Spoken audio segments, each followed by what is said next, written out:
आज के जमाने में तो ले देखे एक, और वो भी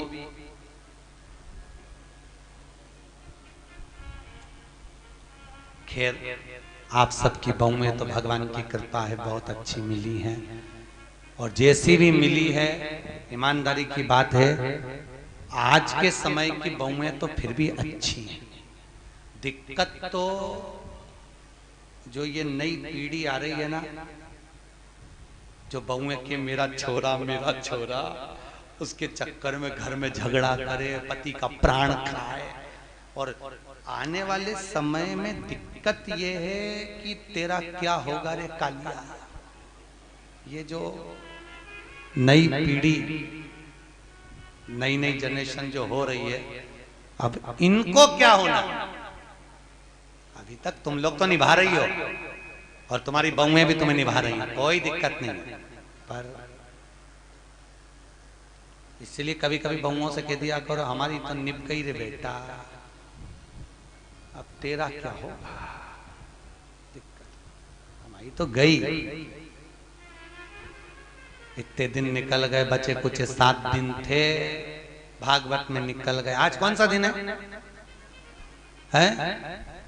तीसरा। कितना बचा? 4।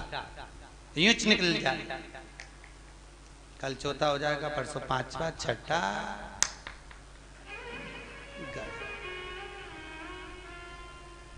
अब कई करे तो तुम तो कभी कभी बहुओं को कह दिया करो हमारी तो निकली गई, बचपन गंवा दिया, जवानी निकल गई, शरीर बुढ़ापा आ गया, 2 रोटी खाएंगे, कहीं पे भी पड़े रहेंगे, राम गुण गाएंगे, कोई भी दे देगा री बेटा। पर दिक्कत तो आजकल के बच्चे इतने प्रश्न करते हैं, और प्रश्न माँ से नहीं करते जितने दादी से करते हैं। सबसे ज्यादा प्राण खाए औलाद दादी की। एक बच्चा दादी के पास आके बोला दादी दादी, दादी बोली हाँ। एक बार तू टे बोलना, टे। दादी बोली ये टे क्या होता है रे? नहीं दादी तू बोल मुंह से टे, ऐसा बोल दे बस। दादी बोली नहीं बोलूं, पहले बता क्यों बुलवा रहा है। दादी तू बोल तो सही, टे नहीं बोलूं, पहले बता क्यों बुलवा रहा है। दादी ने 5 रुपए दिए, ले टॉफी खा लेना, अब बता मुझसे टे क्यों बुलवा रहा है। दादी कल मम्मी पापा पलंग पे बैठ के बात कर रहे थे, जब अम्मा टे बोल जाएगी तो सारी जायदाद अपनी हो जाएगी, सारी जायदाद। तो तुम ध्यान रखना रे हो इंदौर वालों, टे मत बोलना भूल से। बच्चे इतना प्रश्न करें। एक छोटा बच्चा अपनी दादी की गोद में आकर बैठ गया, बोला दादी दादी। दादी बोली हाँ। आज वो पड़ोसी है ना लल्लू, हाँ, उसके यहाँ पे बूंदी का रायता बना, बूंदी बनी, सेव बना, पूड़ी बनी, सब्जी बनी चना की। दादी बोली वो तो बने गई, क्योंकि उसकी दादी मर गई तो 12वें का भोजन बना है। इतने में बच्चा बोला दादी अपने यहाँ कब बनेगा। दादी ने एक धर के दिया। अच्छा बच्चे भी बहुत प्राण खाए तो दादियों के खाए, क्योंकि दादियों को ज्यादा शौक था। बेचारी बहू छोरा छोरी नहीं देवे तो दादी के एक तो कर लो रही, मैं पाल लूंगी, मैं पाल लूंगी, मैं बैठी हूँ, मैं हूं ना संभाल लूंगी, मैं हूं ना संभाल लूंगी, मैं हूं ना संभाल लूंगी। अच्छा इनको ना जाने क्या शौक भगवान। दिन भर अब छोरा बहू का छोरा छोरी हो गया ना, अभी भी आशा लगा के बैठी है बस बहू क्या छोरा हुआ, मेरे पोते का ब्याह हो जाए, पोता बहू आ जाए, बस मैं सोना की सीढ़ी चढ़ जाऊं। बताओ सुखदेव आश्रम की 4 सीढ़ी चढ़ते नहीं बन रही, सोना की सीढ़ी चढ़ने चली गई। यहाँ पे तो हापड़ी भरा रही है सोना की चढ़। और औलाद भी ऐसी, पर पोता भी हो गया तो सोने की सीढ़ी जब दादियों की चढ़ाए, कई जगह हमको बुलाएं देखने के लिए, गुरुजी आओ हमारी अम्मा सोने की सीढ़ी चढ़ रही, तो इतनी सी सोने की सीढ़ी बनवाए पट्टा, इतनी सी सीढ़ी चढ़ जाए, वो सीढ़ी मुड़ जाए पर अम्मा नहीं चढ़े।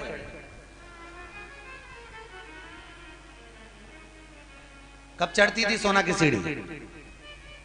गरुड़ पुराण में लिखा है सोने की सीढ़ी जब पर पोता हो जाता था और डोकरी मरती थी तब अर्थी पे सोने की सीढ़ी चढ़ती थी। और आजकल कब चढ़ती है? जीते जी तू तो जा, ब्राह्मण कभी नहीं करता। इसलिए आज भी सोने में ब्राह्मण भोज नहीं होता।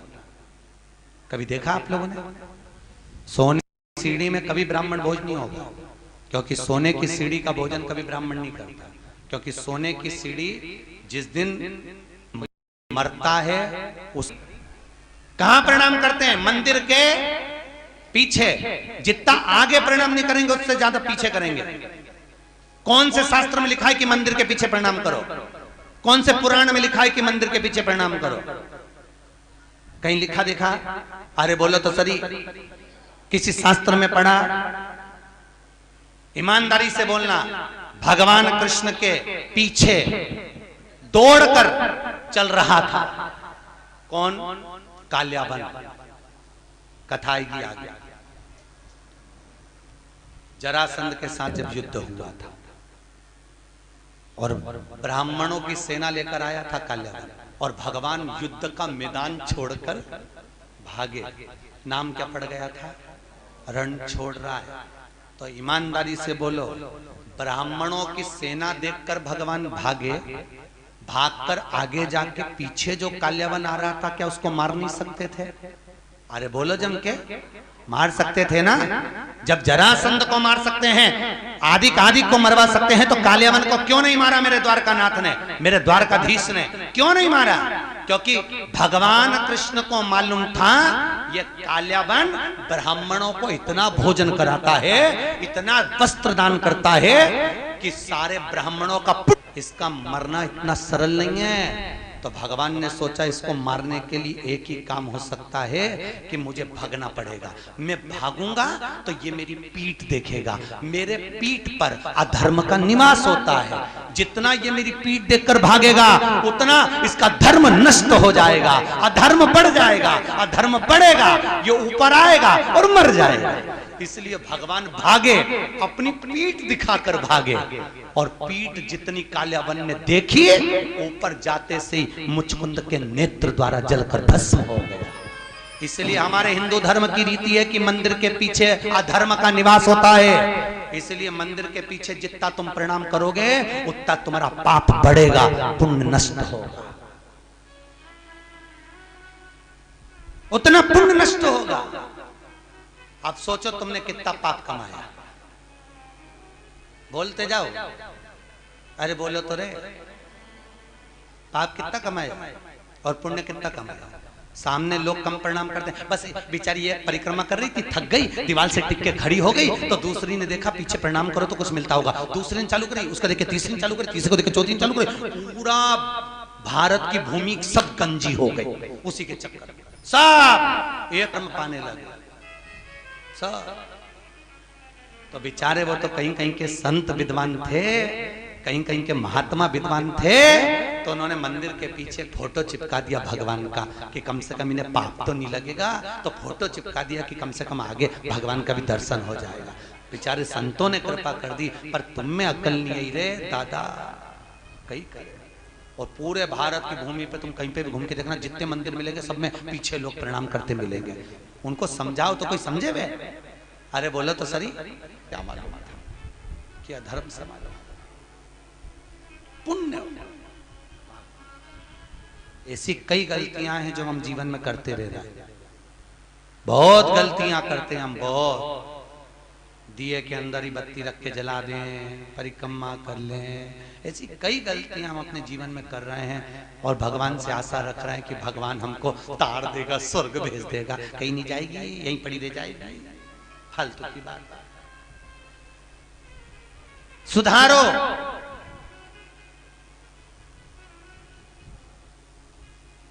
कुछ तो गलत भक्षण करा होगा तो स्वास्थ्य का खराबी हो जाती है, कुछ जीवन को भ्रमता उत्पन्न कर देता है। हमें बचना उस भ्रम से, हमें डरना उस भ्रम से। महाराज भरत जी महाराज हिरण की योनि में पड़ गए, हिरण की योनि से निकले, संतों की परिक्रमा कर कर तो वापिस मनुष्य देह मिल गई, नाम भरत पड़ गया। बड़े भाई ने कहा खेत पे से चिड़िया उड़ाना, एक बार की उड़ाई, दूसरे बार न उड़ाई। राम जी को खेत, राम जी की चिड़िया ना उड़ाई। राजा जड़ भरत नाम पड़ गया भरत जी को। जड़ भरत, जड़ मतलब पागल, पागल मतलब मूर्ख। पागल प्रमोशन होता है, समझदारी डिमोशन होती है। पागल क्या है? अरे बोलो जम के, प्रमोशन। आपको कोई पागल कहे, बड़े प्रसन्न होना, बड़े बड़े। अगर कोई आपको पागल कह रहा है तो उसमें प्रसन्नता होना चाहिए।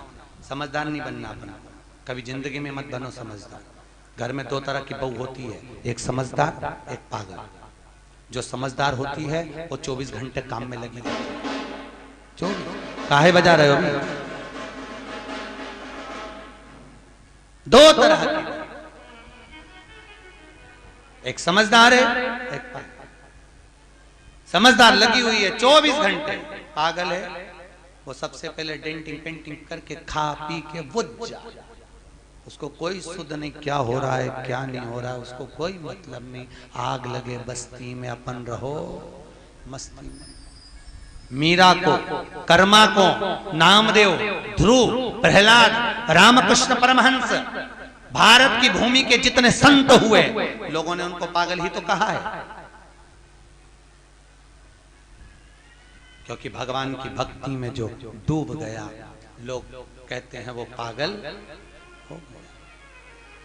महाराज भक्ति में, भरत जी महाराज ने राजा राहुगण को ज्ञान दिया। कपिल मुनि के आश्रम में राजा राहुगण गए हैं, बाबा कपिल ने भी उनको ज्ञान अर्जन कराया। समय आया आगे,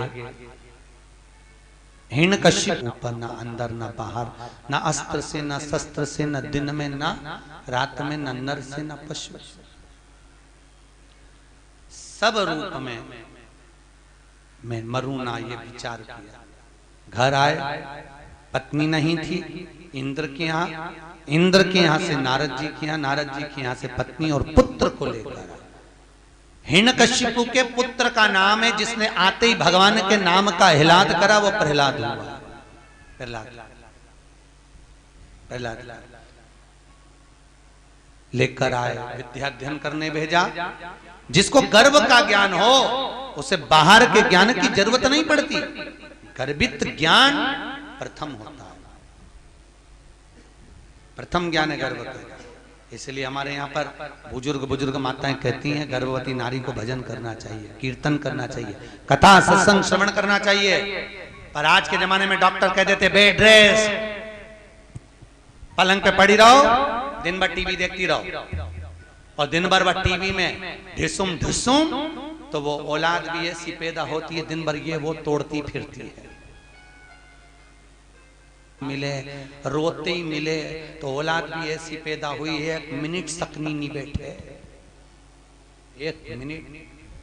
कई बुजुर्ग माताओं को तो बहुत गुस्सा आ जाता है, कह देती है बहू हमारी भी 4 औलाद थी, खिला दो पिला दो पटक दो, आराम से खेलती रहे। ऐसी औलाद तूने पैदा करी है, 2 मिनट चैन से नहीं रहते, 2 मिनट। कई माताएं महाराज, हिरण्यकश्यप ने पूछा,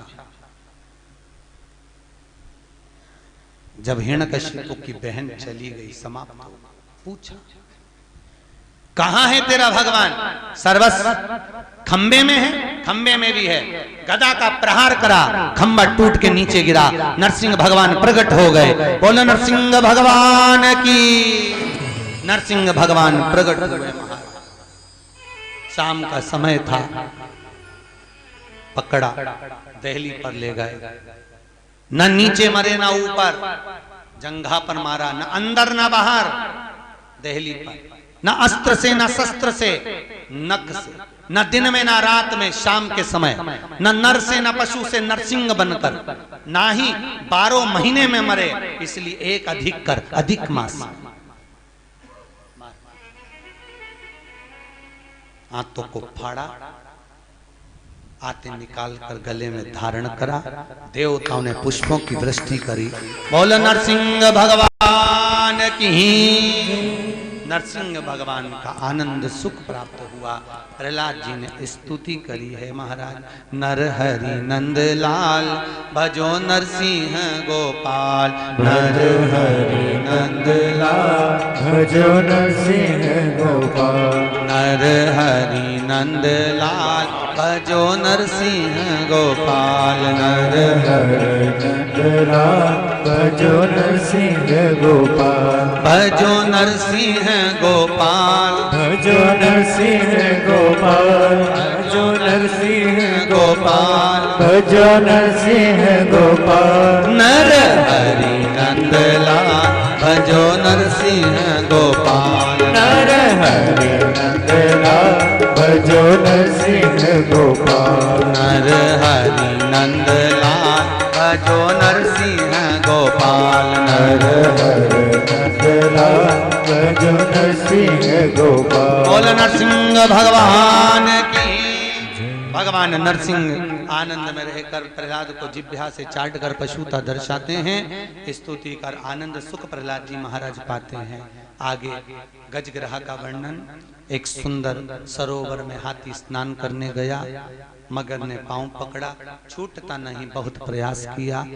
अंत में पूरा परिवार जब हार गया तब भगवान को बुलाया। भगवान ने आकर सुदर्शन उठाकर उस मगर का शीश काटा है, हाथी का पांव छूटता है। हो नाम का सुर भगवान का स्मरण कर कर जाता है। कोई नहीं आता, कोई। तो कहते हैं ना, जब कोई नहीं आता मेरा शाम आता है।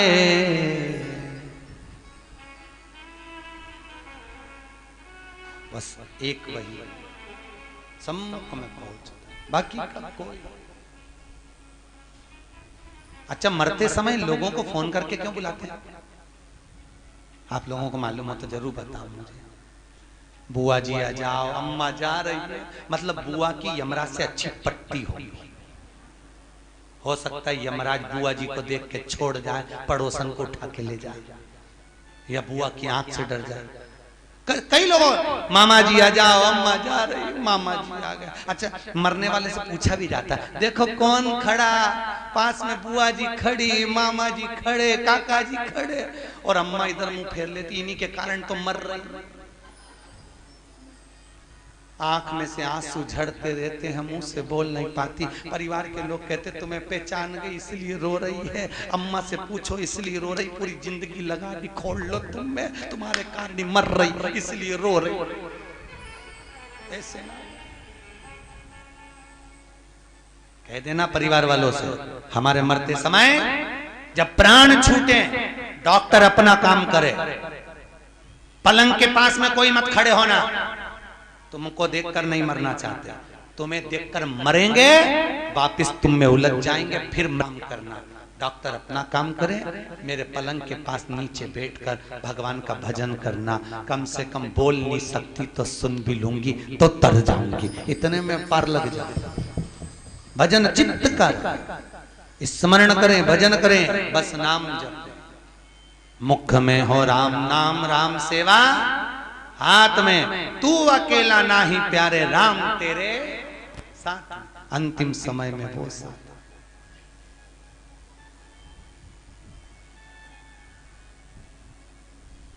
कहे हारे हारे हारे तुम हारे के सहारे। हम दुनिया में जगत में हार जाएं, पर एक सहारा आपका है, आपकी कृपा, आपके दिमाग कोई कौन होगा? महाराज बाके बिहारी मेरा ठाकुर, मेरा लाडला, मेरा कृष्ण, मेरा गोपाला, मेरा कन्हैया, बस एक वही। हाथी का पांव छूटा, देवता राक्षसों ने मिलकर समुद्र का मंथन करा, सब कुछ निकला, रतन माणिक मोती सोना चांदी हीरा पन्ना गौ औषधि सब निकला। फिर निकली लक्ष्मी, वो भी अमृत निकला, विष निकला, विष शिव जी को दिया अमृत, देवता ले जा रहे थे, राक्षसों ने छुड़ा लिया। आपस में भगवान ने मोहिनी बनकर अमृत बांट दिया। चंद्र सूर्य ने कहा ये राहु है, शीश कटा, ऊपर का भाग राहु, नीचे का भाग केतु हो गया। राजा बलि की सत्ता स्थापित हो गई। अदिति माता ने कश्यप बाबा से विनती करी, मेरे गर्भ से कोई ऐसा पुत्र हो जो इंद्र की सत्ता को ला कर दे। राजा बलि से कुछ लेकर आए। कश्यप बाबा ने अदिति माता को पयोव्रत करवाया और उस व्रत की प्रबलता से अदिति माता के गर्भ में भगवान वामन आकर विराजमान हुए हैं। महाराज अदिति माता के गर्भ से वामन भगवान प्रकट हुए। बोल वामन भगवान की। अदिति माता के गर्भ से जब वामन भगवान प्रकट हुए, राजा बलि पधार रहे हैं। जोरदार ताली बजाएं राजा बलि के।